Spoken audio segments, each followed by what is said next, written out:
ቀይ ሽንኩርት ለፀጉሬ በአንድ ወር ውስጥ ለውጥ አሳየኝ። የፊት ፀጉሬ ያደገው በቀይ ሽንኩርት ነው። ቀይ ሽንኩርት ከተጠቀማችሁ በአጭር ጊዜ ለውጥ ማግኘት ትችላላችሁ። እነዚህ ሁሉ ከጊዜ ጊዜ የምንሰማቸው ነገሮች ናቸው። ግን እንደተባለው የእውነት ይሰራል ወይስ ለዩቲዩብ ቪው እና ተመልካችን ለመሳብ ብቻ ነው? ይህንን ጉዳይ በዛሬው ቪዲዮ የምናይ ይሆናል። ቪዲዮውን ከመጀመሪ በፊት ከዚህ በፊት ቀይ ሽንኩርት ተጠቅማችሁ የምታውቁ ከሆነና ለውጥ ካገኛችሁበት በኮሜንት አስቀምጡልኝ።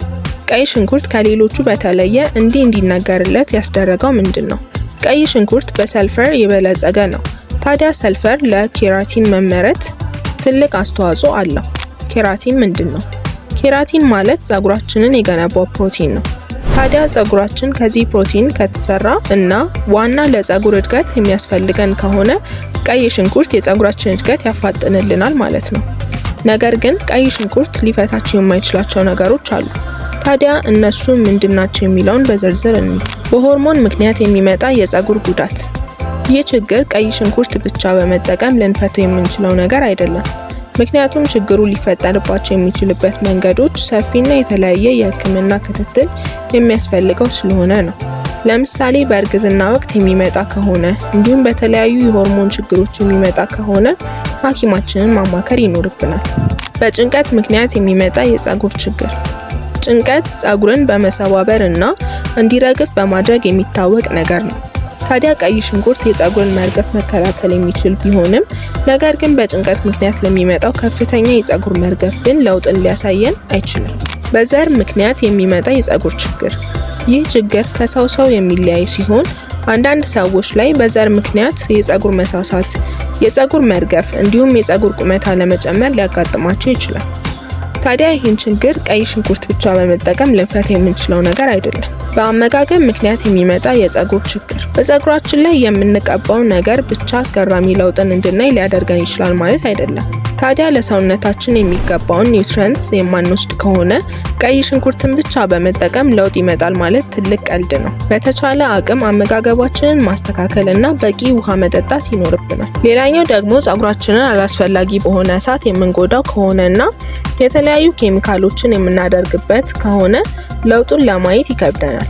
ታዲያ ቀይ ሽንኩርት በመጠቀም ለውጥን ለማግኘት ፀጉራችንን ከዚህ ነገር መጠበቅ መቻል ይኖርብናል። ታዲያ ቀይ ሽንኩርት ለፀጉራችን ምንድነው የሚያደርገው? ቀይ ሽንኩርት እንደ አስማት በአንዴ ፀጉራችንን እንዲለወጥ አያደርግም። ነገር ግን በጊዜ ሂደት ትልቅ ለውጥን እንድናይ ይረዳናል።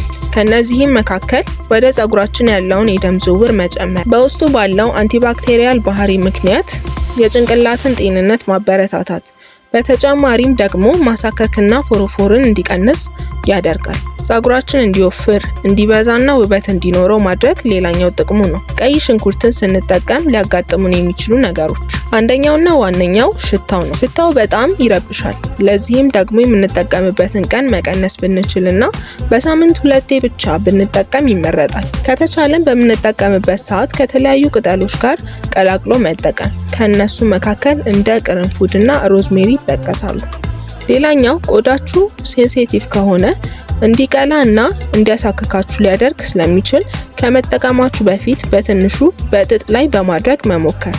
ከተቻለም የቀይ ሽንኩርት ውሃን ከኮኮናት ቅባት ጋር በመቀላቀል መጠቀም። እነዚህ ቀይ ሽንኩርት ስንጠቀም ሊያጋጥመን ከሚችሉ ችግሮች መካከል ጥቂቶቹ ናቸው።